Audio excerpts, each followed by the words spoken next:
Quand on parle d'ICO, c'est un moyen très facile et très aisé de gagner des crypto-monnaies en amont, d'acheter les crypto-monnaies en amont dans l'optique de revendre un peu plus cher plus tard. On a vu tellement de plateformes de participation des ICO. On a vu par exemple ICO Drop, où on liste un certain nombre de projets concernant certaines crypto-monnaies, certains projets qui sont en train de faire des levées de fonds par rapport à leurs tokens. Donc, ils vont comme ça distribuer les tokens à des personnes qui vont les acheter en amont, dans l'optique peut-être de capitaliser, en fait, de récolter des fonds pour développer le projet. Et ceux qui achètent en amont, c'est dans l'optique de revendre plus tard un peu plus cher que ce qu'ils ont acheté. Parce que quand on liste ces projets comme ça, ces projets, les crypto-monnaies sont généralement très moins chers à l'achat. Mais parfois, il y a certains projets qui viennent dans l'optique de vous donner la crypto-monnaie et après disparaissent. Donc, sur le choix de son projet, le choix du projet dans lequel on va investir est très fondamental. Et dans cette vidéo, je vais vous partager un projet qui peut être intéressant et dont j'ai trouvé pertinent et de partager avec vous pour vous permettre déjà comme ça de comprendre comment est-ce qu'on analyse un projet, comment est-ce qu'on détecte les problématiques et comment est-ce que on fait pour savoir si un projet peut être intéressant ou pas. Donc reste jusqu'à la fin de la vidéo et on va comme ça analyser le projet Domi Finance. Qu'est-ce qu'il compte faire? Comment est-ce qu'il compte faire? Qui sont ceux qui sont derrière le projet? Donc on va en parler dans cette vidéo.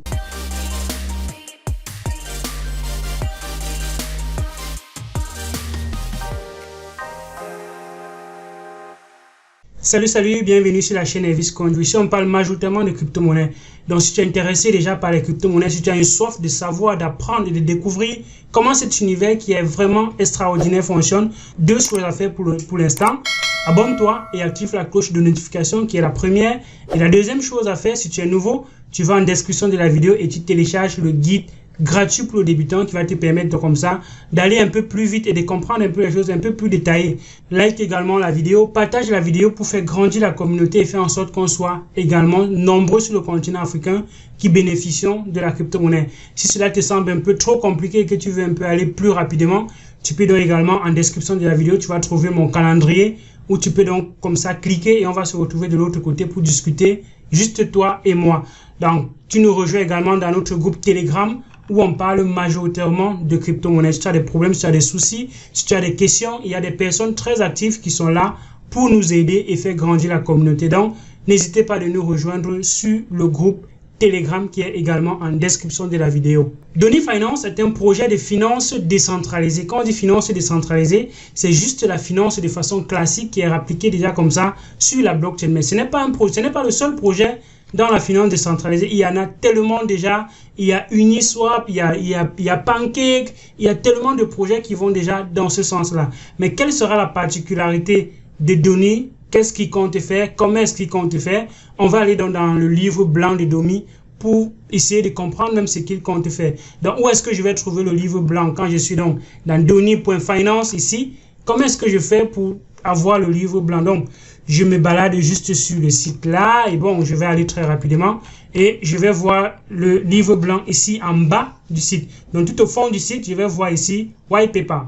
Donc, le site est en plusieurs langues. Il est en anglais et il est en coréen. Donc, dorénavant, en fait, à la base, c'est un site majoritairement pour les Coréens. C'est pour ça qu'on a deux langues. Il y a l'anglais et le coréen. Mais bon, bref, on va aller dans le livre blanc. Le livre blanc est en anglais et on va essayer d'aller un peu dans les points les plus essentiels de ce livre blanc qui va nous permettre de comprendre ce qu'il compte faire et comment est-ce qu'il compte faire. Donc ici, je suis dans le livre blanc Domi Finance, Decentralized Total Financial Service Company. Donc, c'est une compagnie de finances qui offre les services de finances décentralisés.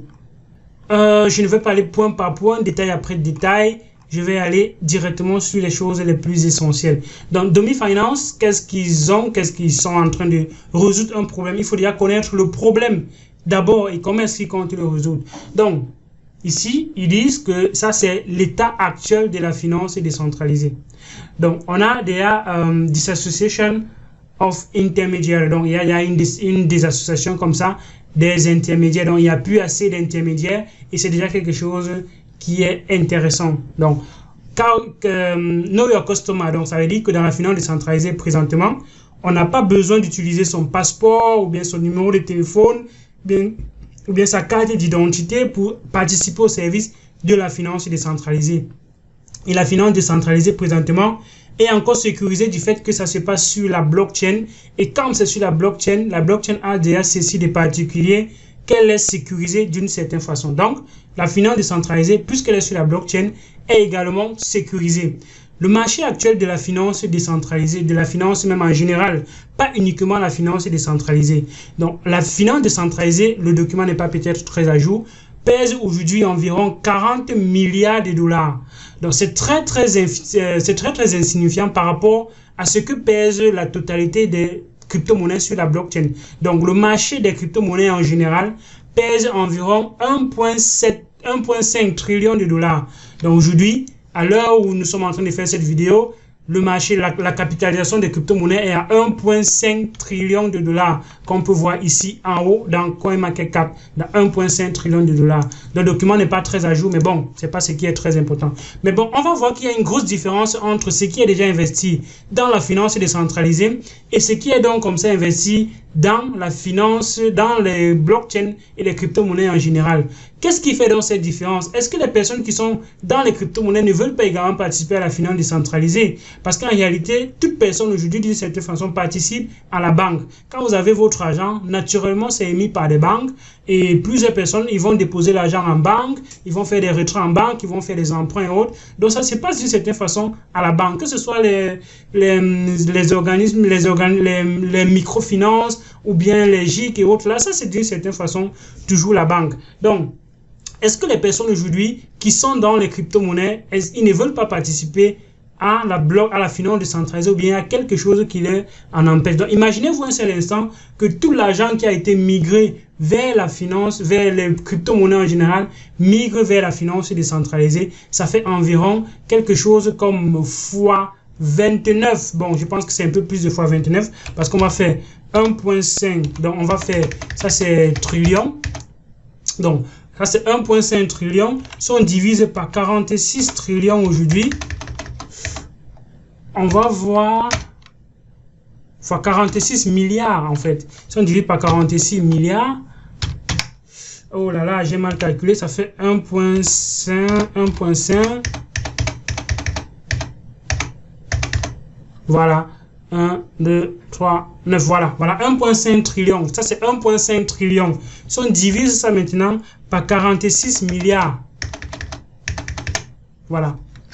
Vous voyez, ça fait environ 32. Donc, ça fait que le gap qu'il y a entre ces deux marchés-là, c'est de 32. Donc, s'il y a un token, par exemple, qui est dans la finance décentralisée aujourd'hui, et que tout le marché des crypto-monnaies migre vers la finance décentralisée, on aura comme ça un fois 32 d'une certaine façon de capitalisation dans la finance décentralisée. Mais tout ça n'est rien encore comparé à la quantité de crypto-monnaies qui circulent déjà dans le marché en général, que ce soit crypto-monnaies, que ce soit les monnaies fiat en général, qu'on utilise, quel que soit l'euro, dollar, franc CFA et autres, c'est environ 379 trillions de dollars. Donc, il y a une différence entre 1 trillion et 379. Donc, vous voyez qu'il y a une différence de presque 379. Donc, ça ferait environ 1 fois 379 d'une certaine façon si tout l'argent qu'il y avait dans la finance circulait également dans la blockchain et dans les crypto-monnaies.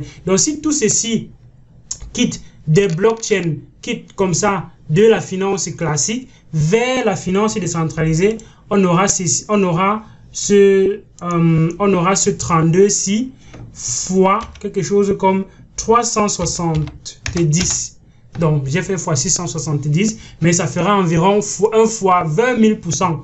Donc, 1 fois 20 000%, si aujourd'hui, tout l'argent se rapplique comme ça vers la finance décentralisée. Mais bon, c'est un peu trop idéaliste. Mais bon, on peut croire que la finance décentralisée a encore beaucoup de chemin et il y a encore beaucoup de choses qui vont arriver dans la finance décentralisée. Donc, on a déjà les avantages qui sont déjà comme ça avec les crypto-monnaies et qui accélèrent déjà la finance décentralisée. Le Proof of Work qui est quitté de 15 transactions par seconde au Proof of Stake qui a déjà augmenté jusqu'à 100 000 transactions par seconde. Ça a déjà comme ça augmenté les quantités de transactions qui peuvent être faites. Donc, on ose croire aujourd'hui que ce marché des finances décentralisées peut supporter d'une certaine façon les transactions qui se font de par le monde entier, parce que les transactions qui se font de par le monde entier, c'est en termes de ce montant-ci quand même par seconde dans le monde entier, et c'est juste énorme.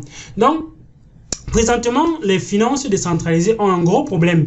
Il n'y a pas que la finance décentralisée, mais il y a beaucoup de projets de finances décentralisées qui arrivent sur le marché dans l'optique d'arnaquer les gens.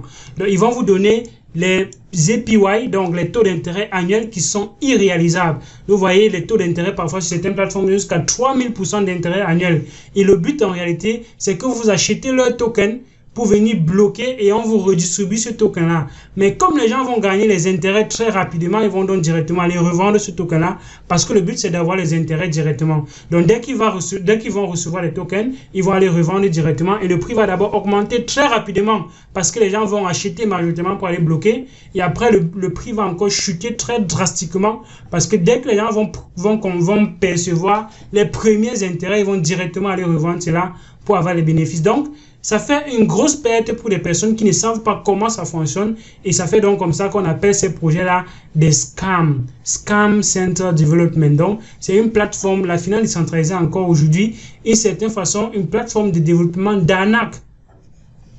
Et là, le deuxième problème qu'on a, c'est que les interfaces ne sont pas très utilisables. Comme par exemple, on voit quelque chose de ce genre, il n'est pas très facile pour un utilisateur pour un utilisateur qui n'a pas vraiment les bases de la crypto-monnaie, qui n'est pas vraiment ancré dans ce système-là de comprendre comment ça marche et qu'est-ce que ça veut dire en fait. Quand ta maman, par exemple, qu'elle va à la banque aujourd'hui, elle ne voit pas toutes ces choses devant, elle voit des interfaces qui sont assez simples et c'est peut-être un gros problème qui fait en sorte que plusieurs personnes qui ont les crypto-monnaies ne peuvent pas entrer dans la finance décentralisée parce que c'est encore compliqué. C'est un peu comme le trading. C'est pas tout le monde qui peut trader, c'est pas tout le monde qui vend ses crypto-monnaies, qui trade comme ça, qui analyse les bougies et tout.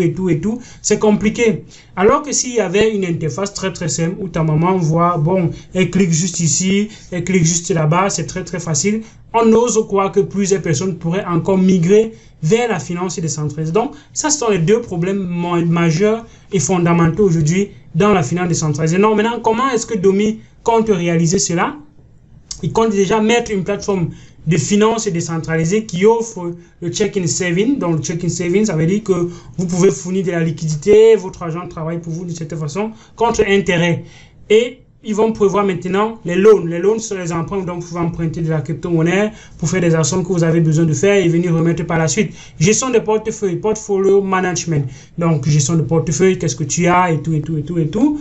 Ça, c'est également un service qui compte offrir. Exchange, ça veut dire échanger une crypto-monnaie par rapport à une autre, c'est ce qui se fait déjà tel que Uniswap, PancakeSwap ou bien Sushi. Oui, ce sont des plateformes qui fournissent déjà ça, mais eux également, ils comptent fournir cela parce que c'est très important pour un écosystème d'avoir plusieurs services comme ça et qu'on reste dans l'écosystème. La cinquième chose dont ils comptent offrir, ce sont les moyens de paiement. Quand on dit moyens de paiement, ce n'est pas parce que vous acceptez la crypto-monnaie que la crypto-monnaie est un moyen de paiement. Non. Quand on voit PayPal c'est un moyen de paiement, vous avez bien les CFA. Mais comment est-ce que vous faites si vous êtes un marchand pour recevoir la crypto? Quand quelqu'un veut annuler, par exemple, les trucs qu'il a fait, les trucs et autres, comment est-ce qu'il fait pour annuler cela? Il faut donc un service de paiement au milieu. Et Domi Finance prévoit également mettre sur pied un service de paiement. Donc, la sixième chose, c'est donc l'analyse des crédits. Quand vous voulez prendre des emprunts et autres, ils vont donc analyser les crédits comme ça pour essayer encore de capitaliser là-dessus. Donc, ici, ils vont vous détailler comment est-ce qu'ils comptent faire ces différents services-là. Donc, je vais pas aller trop en détail dans cela, je vais aller un peu plus loin, plus bas, et on va arriver donc ici sur cette interface-ci. Ça, c'est une interface, une interface, par exemple, de finances décentralisées, et ça, c'est sur la blockchain Curve. Ça, c'est Curve Finance. Et vous imaginez, quand vous arrivez sur Curve, une maman, quand elle voit ça, une personne qui n'est pas vraiment ancrée dans les crypto-monnaies, un jeune même qui arrive dans les crypto-monnaies aujourd'hui, et qu'il voit une interface pareille, comment est-ce qu'il peut savoir ce que ça signifie? Comment est-ce qu'il peut savoir comment est-ce qu'il doit se prendre pour vraiment utiliser cette interface? Sinon, c'est un peu compliqué. Et alors, Domi propose déjà, moi je dis toujours Domi, mais bon, Domi Finance, ce qu'il propose, c'est une interface assez simple. Quand on va à la banque aujourd'hui, voici exactement ce qu'on voit. On voit des trucs de ce genre, changer, payer, bref. Ce sont des interfaces qui sont assez simples d'utilisation. Quand vous ouvrez un téléphone, même sur votre téléphone, vous ouvrez une application de banque, par exemple, ce sont ces choses-ci que vous voyez et c'est facile d'utilisation. Vous reconnaissez déjà les icônes.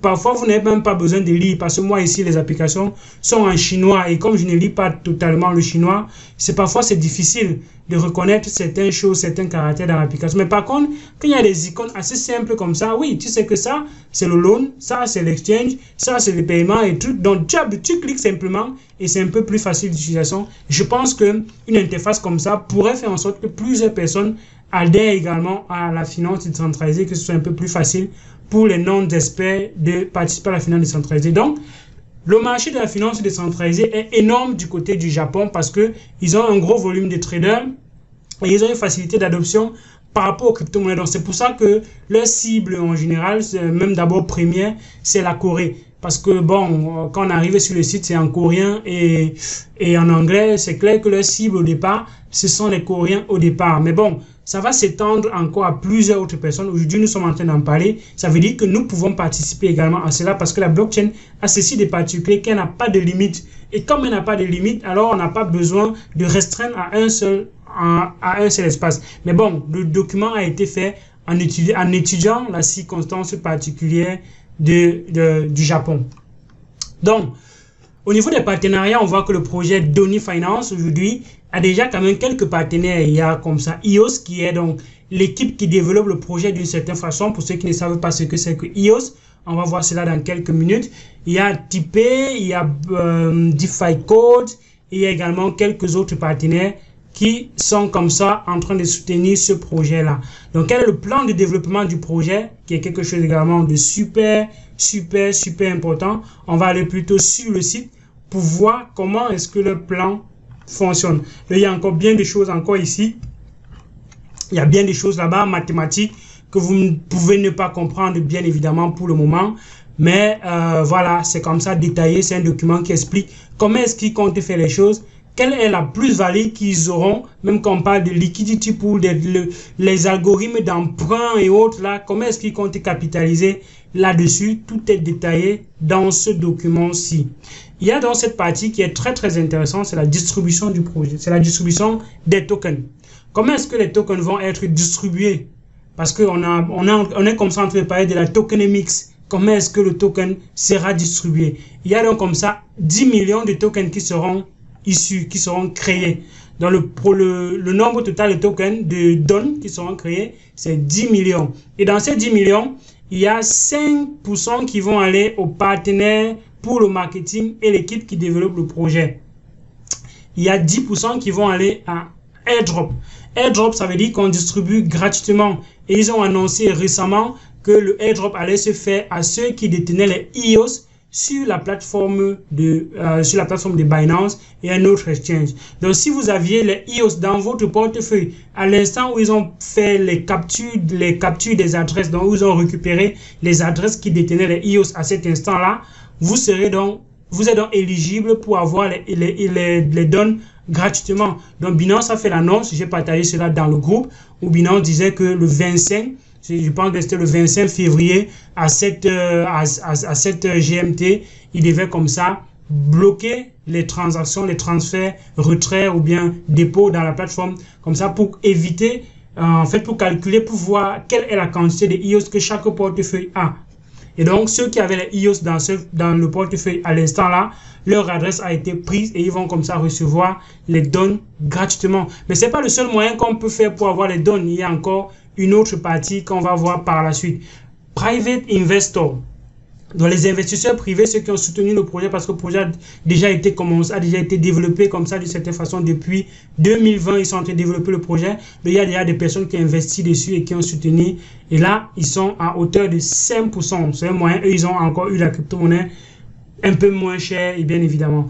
Donc, il y a 20 autres pourcents qui seront donnés à ceux qui vont fournir de la liquidité sur la plateforme. Donc, quand vous allez venir bloquer votre token, votre crypto-monnaie sur la plateforme, on va vous fournir un token LP. Et ce token LP-là, quand vous allez bloquer, on va vous régénérer des intérêts. Ces intérêts-là vont être remis majoritairement dans ces 20%-là, premièrement.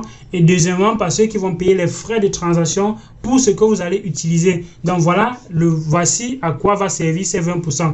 Les 60 autres pourcents, c'est donc ceux qui vont participer au vote et c'est les reward pools. Ça veut dire que quoi, ceux qui vont bloquer pour une pool particulière, on va les donner les crypto-monnaies à une autre, on va les donner le token DON et autres là. Donc ça fonctionne un peu comme PancakeSwap d'une certaine façon. Donc il y a 60% des tokens qui vont servir pour cette partie-là, et ceux qui ont le token DON dans leur portefeuille vont également participer à la gouvernance, voter les actions, voter en fait ce qui va être décidé dans la plateforme comme ça. Donc c'est expliqué ici un peu plus détaillé. On va aller sur le site, et sur le site on va s'intéresser un peu à la roadmap. Quand est-ce qu'ils comptent faire quand ils font quoi?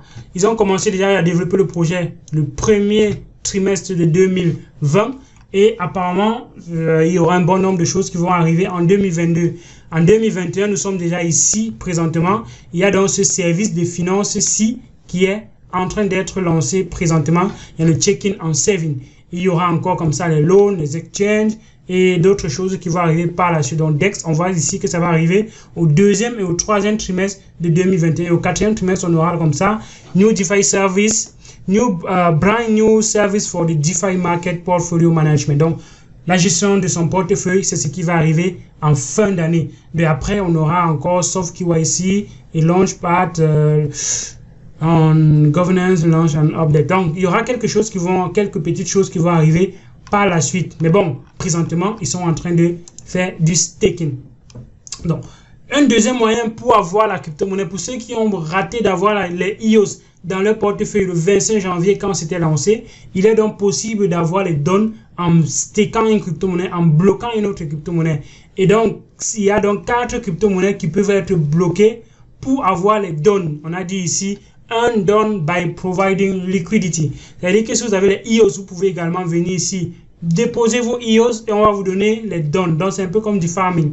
Si vous avez déjà les dons, vous pouvez encore déposer les dons pour avoir encore les dons supplémentaires. Donc, vous pouvez, si vous avez les EOS et les dons, parce que vous deviez avoir les EOS dans votre portefeuille pour avoir déjà les dons gratuitement. Donc, on va vous donner les dons. Vous pouvez venir ici, bloquer ces dons-là et bloquer encore vos EOS que vous aviez.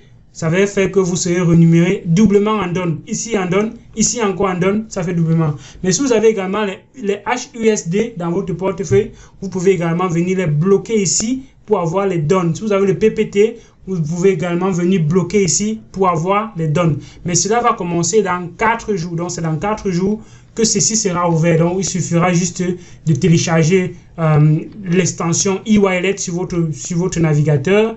Et voilà, dès que vous avez téléchargé l'extension sur votre navigateur, vous vous connectez.